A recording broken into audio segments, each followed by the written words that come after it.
This video is on the objective, use the law of sines to solve SSA triangles. Now these SSA triangles, it stands for side-side angle. So it's where you know the lengths of two sides and then one of the angles that's not formed by those two sides. Right. So this is also referred to as the ambiguous case, the side-side angle case. The reason for this is because if you're given two sides and one of the angles that's not formed by those sides, there are several different scenarios that you could run across. You could have a situation where a triangle couldn't even be formed. You could have a scenario where only one triangle could be formed, or two. Right, so it's ambiguous. It's an uncertain case. You have to do some checking. You have to do some other figuring before you decide if a triangle can be formed, or two, or none, and then go about solving those triangles. All right. So let's take a look. So again, use the law of sine. Again, if you want to see more about the objective, click on More Instruction. Look at their videos, their notes, their examples, and hopefully those help you out. All right. So here we have a triangle ABC. They tell us the measure of angle A is 27 degrees.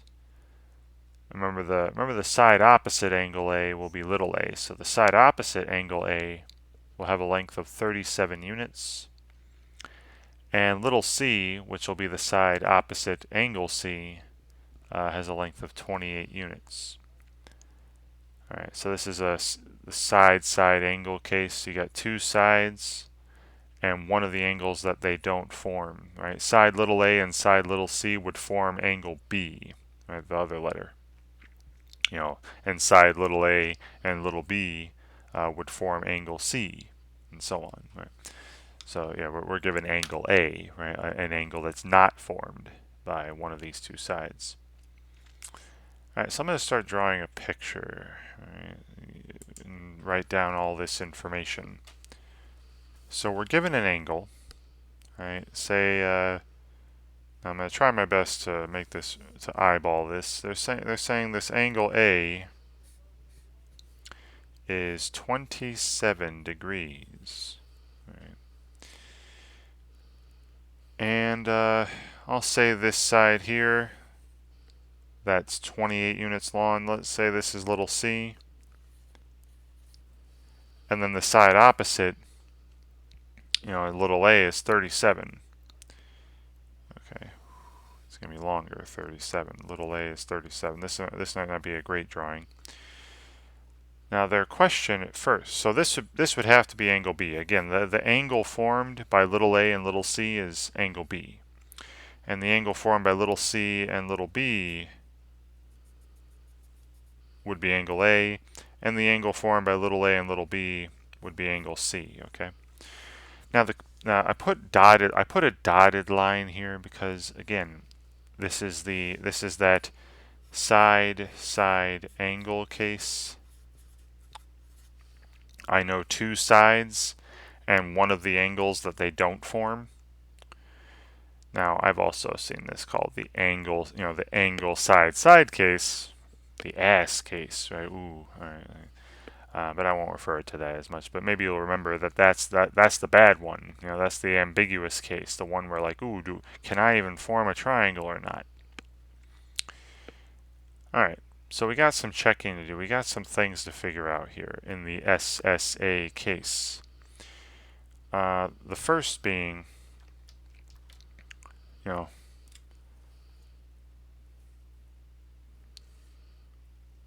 I'll tell you right now,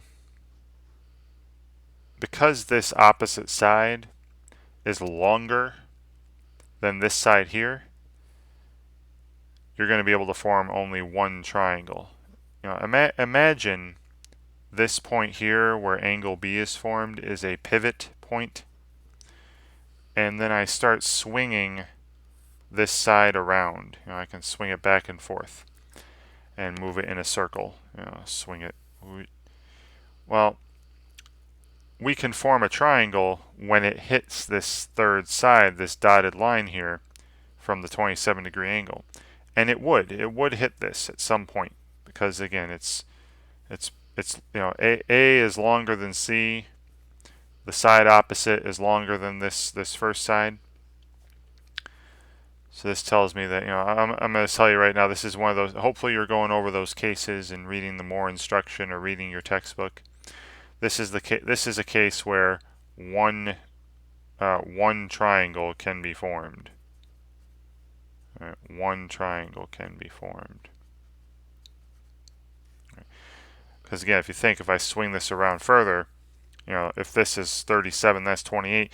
It's gonna reach out here, right? If I kept swinging this side around, it would reach out further here and not hit this side again, right? I couldn't form another triangle. So I'd only be able to form one triangle. Right, so I can fill this in, say this is the triangle I'm forming.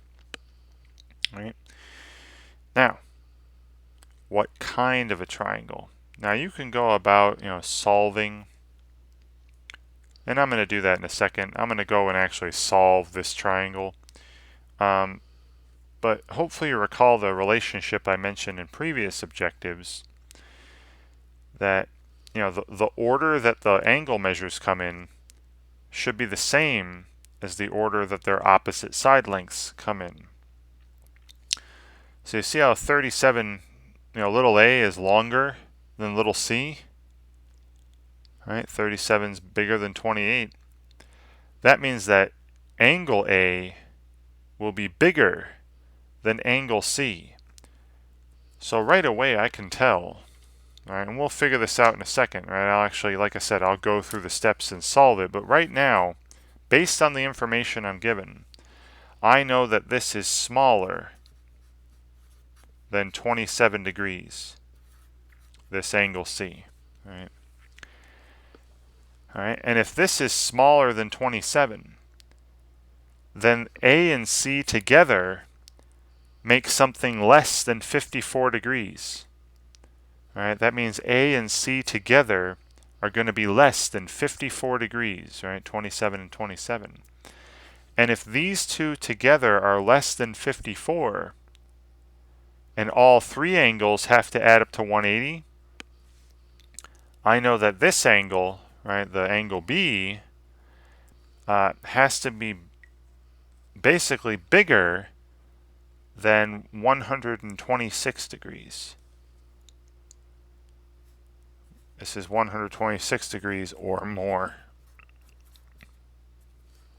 Right? So, and that has to be that way. Again, because side A is bigger than side C, angle A has to be bigger than angle C. So this is 27, that has to be less than 27. And again, if that's less than 27, these two together are less than 54. And if these are less than 54, then this third angle has to be more than 126. So this is going to be an obtuse triangle, right? It's going to have an obtuse angle in it, that angle B. So I could answer now, triangle ABC, the only one I could form, is obtuse. This is going to be the answer. But let's go about and actually solve, right? Because there's going to be some other problems where you have to solve the triangle. I have to figure out what all these missing pieces are. So now I'm going to go in and solve the triangle. And in this, solve the triangle. And that's a triangle symbol. And remember, when you're in the SSA case, right, when you know two sides and one of the angles that's not formed by those sides, you're going to use the law of sines.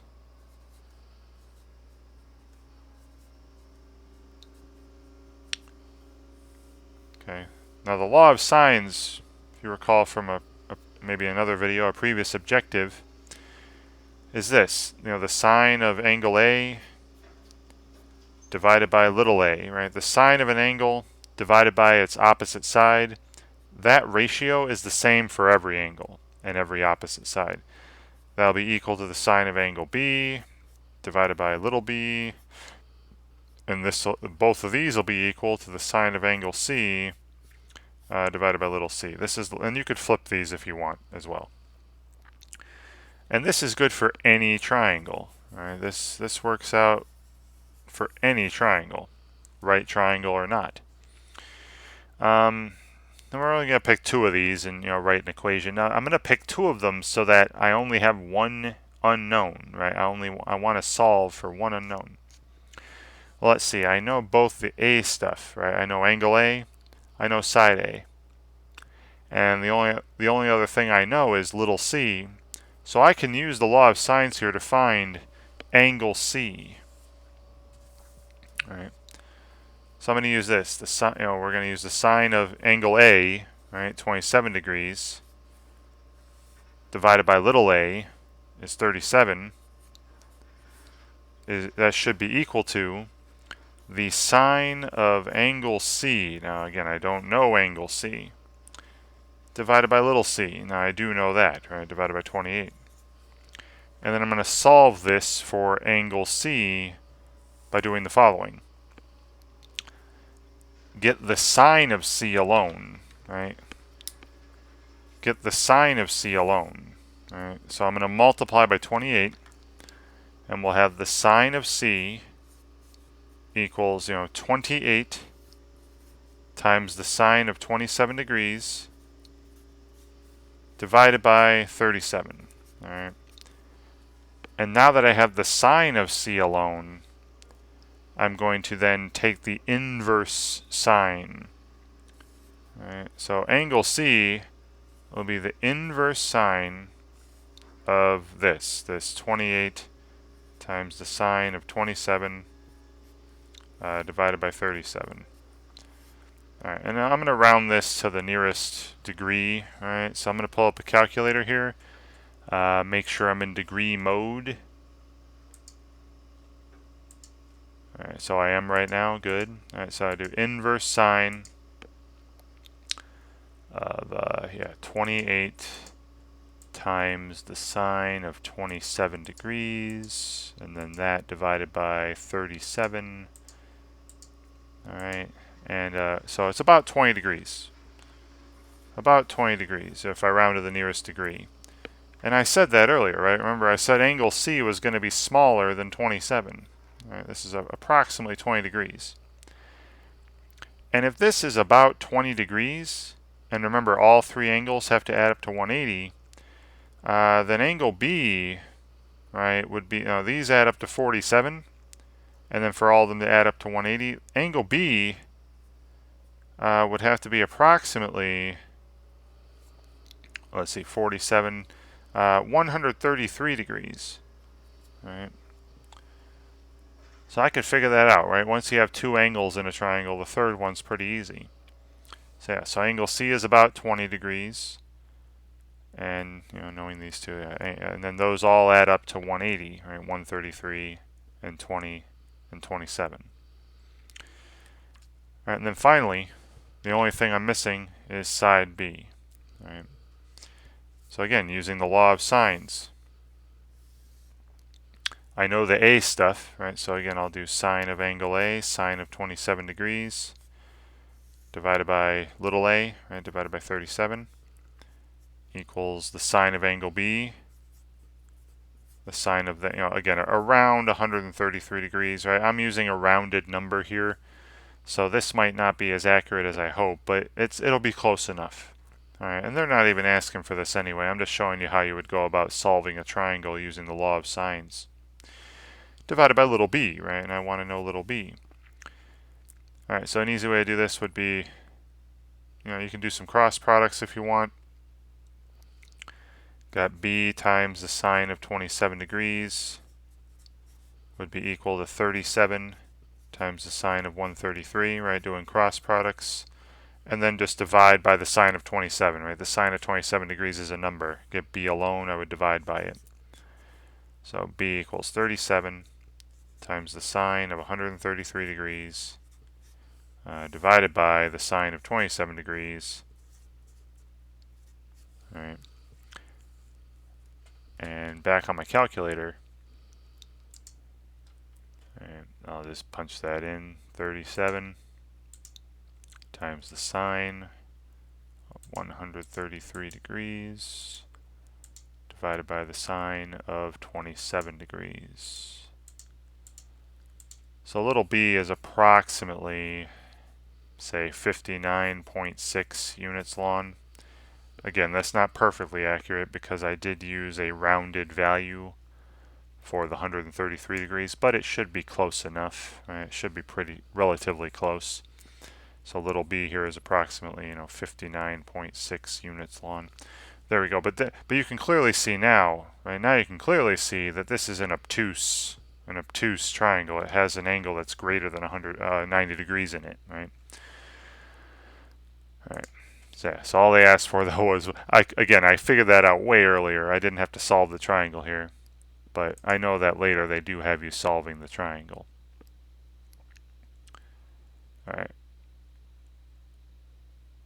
Oh look, yeah. See, they already did that here.